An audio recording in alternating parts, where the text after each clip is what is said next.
जिस तरह दाऊद के मरने की और फिर जिंदा होने की खबरें पाकिस्तान से आती रहती है, उसी तरह अब एक दूसरे डॉन के कत्ल और फिर जिंदा बचने की खबर आ रही है।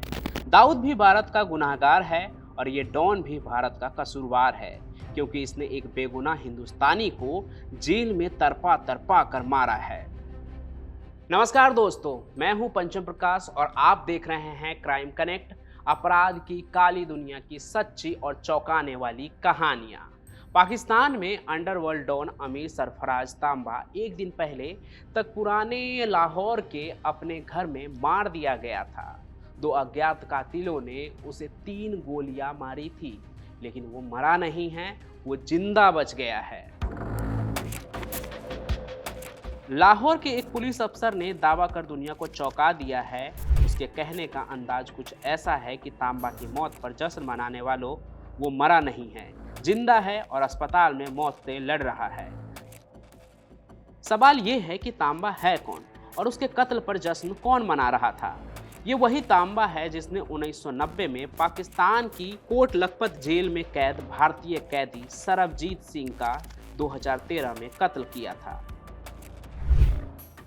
ये वही तांबा है जिसे पाकिस्तान की अदालत ने सबूतों के अभाव में सरबजीत के कत्ल के संगीन इल्जामों से बरी कर दिया था। ये वही तांबा है जिसे शायद जेल में भेजा ही गया था सरबजीत के कत्ल के लिए, और उसके बाद से ये लाहौर में आराम की जिंदगी बिता रहा था।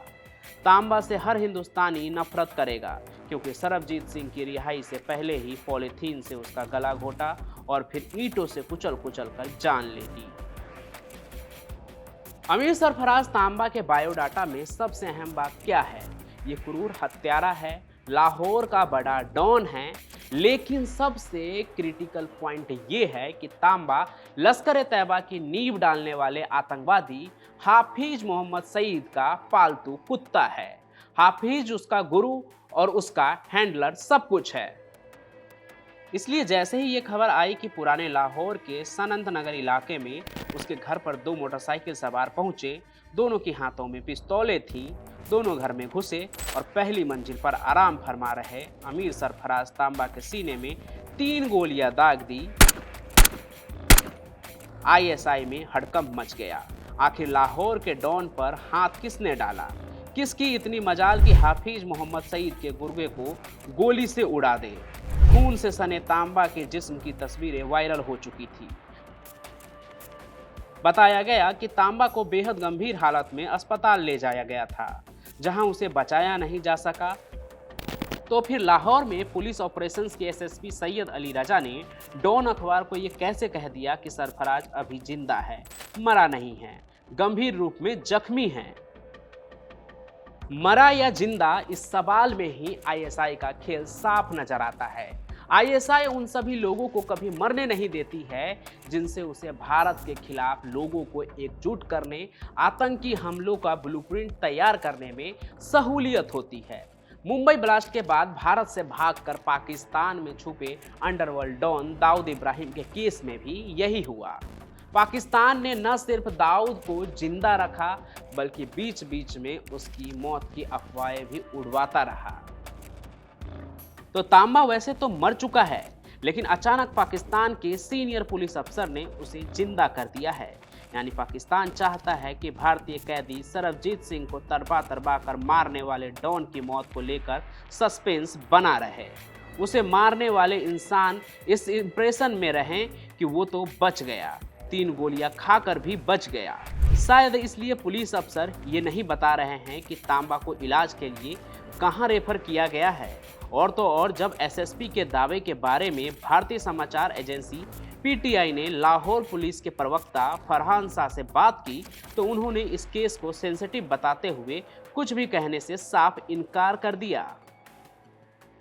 लेकिन पाकिस्तान हुकूमत कहां खामोश रहती।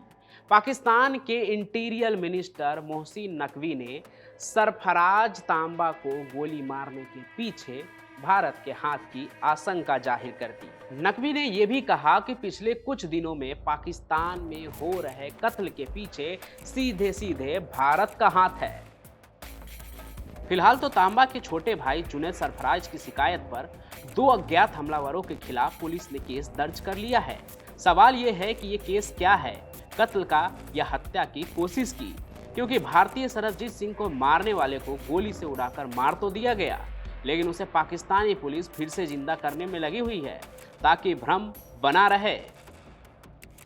अब भले ही तांबा के सीने में गोलियां दागने वाला कोई भी क्यों ना हो, भले ही किसी और डॉन ने तांबा की सुपारी दी हो या फिर उसका कोई पुराना दुश्मन, अगर वो मारा गया तो भारत का एक और दुश्मन खत्म, और अगर बच गया तो अपनी उल्टी गिनती गिन ले।